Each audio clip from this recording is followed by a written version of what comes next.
Unlike Beijing, Shanghai is not chock-a-block with museums. It probably has only about a tenth as many as the northern capital, but what it does have is certainly on a par. One such museum which I would strongly recommend anyone to visit is the History Museum on the lower ground floor of Shanghai's iconic Oriental Pearl TV Tower. You know the one, it looks like a rocket kitted out with pink balls. Visiting the city during the Mid-Autumn Festival, when the entire population of China appears to have nothing better to do than to wander aimlessly in front of me wherever I go, might not have been the best planned idea. But whereas said aimless wanderers all choose that same day to visit the TV tower, your favourite podcaster escapes the mad rush by heading downstairs while everyone else thinks of taking a lift to the top. Result? Massive crowds going up, empty aisles going down. The museum's focus is on the century it took for Shanghai to transform itself from the opening of the port in 1843 to when the communist nation was declared in 1949. Before the TV tower was built, the Municipal History Museum had been opened in 1984 on the premises of the Shanghai Agriculture Exhibition, moving to a new location on the Hongqiao Road in 1991, and thence, 10 years later, to Pudong's take on one of Lady Penelope's Thunderbirds. Anyway, the blurb promises that the consummate combination of multimedia technology and exquisite architecture models takes you travel in the time tunnel of Shanghai history. So I go on in to take a look. The museum itself has a floor area of around 10,000 square meters. The over 30,000 items displayed are divided into 5 sections.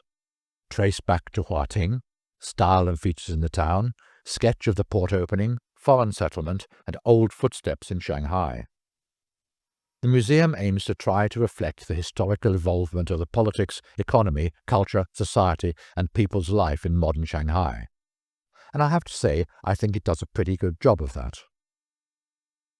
Now, my friends know that I love old photographs, and in this museum there are plenty of opportunities for gawping at them.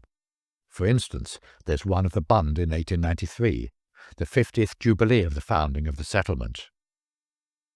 Once you are through these initial pictures, naturally given a sepia tint to make them look really old, you find yourself in a room dedicated to transport. There's an early trolley car model representing the first trolley track route in Shanghai, which was officially opened for business on March 5, 1908. The first trolley line, owned by the Chinese, was put into operation 5 years later. The well-to-do, of course, shunned trolleybuses in favour of their sedan cars. And as the century progressed, the better off stuck to their cars rather than hobnob with the lowlife. There's a Buick sedan from the 1940s on display, a symbol of high-end consumption in the metropolis. There were also horse-drawn carts, sedan chairs, and even wheelbarrow chairs on display. Soon I climbed the stairs into the second section, a maze of old Shanghai scenes peopled with life-sized wax dummies.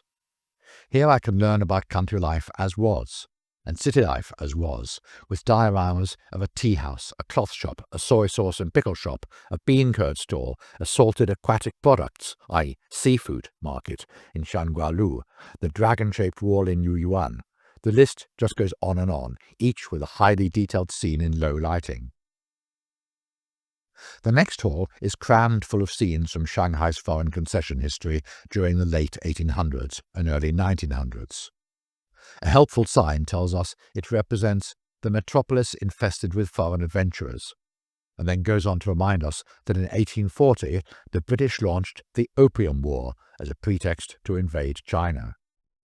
Naughty Brits.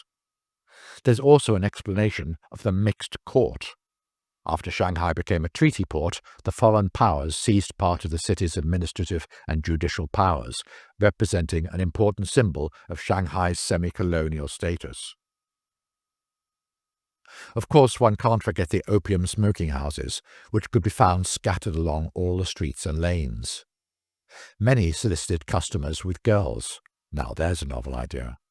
And they were called flowery smoking houses.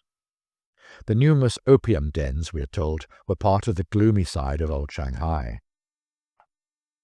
Looking at the painted walls, it seems to me that old Shanghai was really a rather nice place to live in, assuming, of course, that one had money.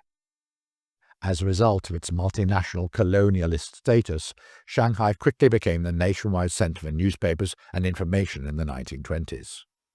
Wangping Street, which is where more than 10 famous newspapers began production at the end of the Qing dynasty, became known as Newspaper Street.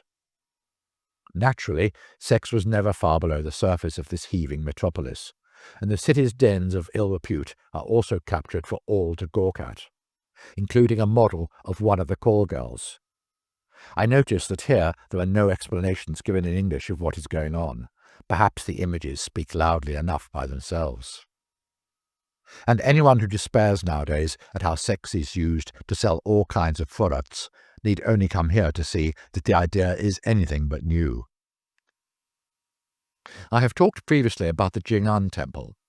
There used to be a well in front of it from which its bubbling water gave it the moniker of Bubbling Well. Okay, so what else would you call it? The spring water gushed out day and night, and it was widely regarded as the sixth spring of China.